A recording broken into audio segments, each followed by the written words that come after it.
You look different today. Maybe just a little bit, yeah. I trimmed up my beard a little bit. If you guys can tell. Me and Luke Montgomery kind of made a bet earlier in the season if we, after we were, blessed to go out, play of the game one time, I was like, well, shoot, if we do it again, I'll bleach my hair, and he kept me to it. So, but yeah. What was today like for you watching the other guys and seniors? It was good. Yeah, no, it was good. I mean, it's, on one hand, it's it's really good to see those guys compete at the highest level, and on the other hand, it's kind of sad because you've had 4 years here with them. Really grateful and blessed to be able to see those guys do their thing and hopefully see them go and excel at the next level this next year. What do you anticipate getting ready for next week? It's another game, another opportunity to go play in the game. I've obviously played in the game the past few years, and so this is a big week for everyone, not just the players, but the city and people of Columbus and Ohio. And so for us to go up there is a huge opportunity. It's going to take everything we got and everything we've been doing the past 11 weeks. We're going to need all of it when we walk in there. Carson, where do you feel you guys are mentally going into that game to try to break a streak, and just what needs to happen to do that? Yeah, I mean, we just have to excel at the little things, and I think that's what Coach Day always talks about leading into the latter half of the season and into bowl season as well. That those little things are really going to come to fruition if we're doing them, if we're not. And so just be able to excel on those and hammer on those as we go into that game is going to be huge.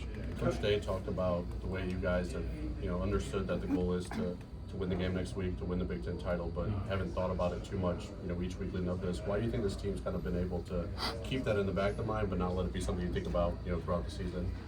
Yeah, I think that's something we've started with way back in the winter. After we, came off the Natty, we kind of regrouped and, reset our minds to wanting to go and compete and win every single game we play, regardless of who it is, regardless of the setting or game it is. We have to go out there, we have to compete, we have to win. Carson, there's an old saying that blondes have more fun. Is that true? Oh, absolutely. Yeah, might have lost a couple brain cells, but I'm definitely having fun. Wait a minute. There you go. What do you think this offensive line has found out about itself the last couple of weeks? We've kind of a little bit of a change up occasionally at right guard and right tackle a little bit too. I mean, just what have y'all found out about yourself? Yeah, we got depth, and I know obviously last year and every year now with 17 games, potentially 17 games, you're gonna need it. And so for us to find that we got that depth is huge for us. We got more guys in the chamber too that are working and competing.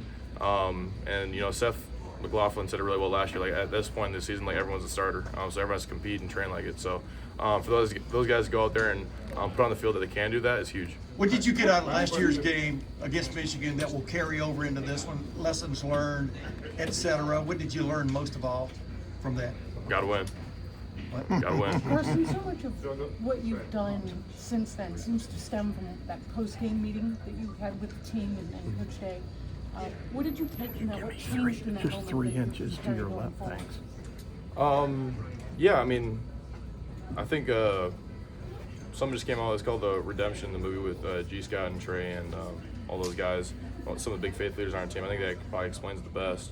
Obviously that was a big meeting for the team, but I thought the way we prayed out afterwards kind of is what set our minds and set our hearts, set our souls ready to go and play in that later half of the season. And I think that's not only carried on from that season to the later half of the postseason last year, but also this year because we had a lot of similar guys to last year and guys that are ready to go out and play for God and play for each other, and that's all we need right now. Carson, have you noticed teams defending you guys any differently without Carnell and Jeremiah? Like any more aggressive, like playing the box any differently without those guys out there? I mean, a little bit. I mean, Rutgers is known for a little bit more man and match coverage, so it's a little bit different fits. But yeah, miss those guys out there. Definitely lightens up the box a little bit because those guys are freaks of nature, elite athletes, and so being able to have them back when they're ready is going to be huge for us. All right, Carson, thank you.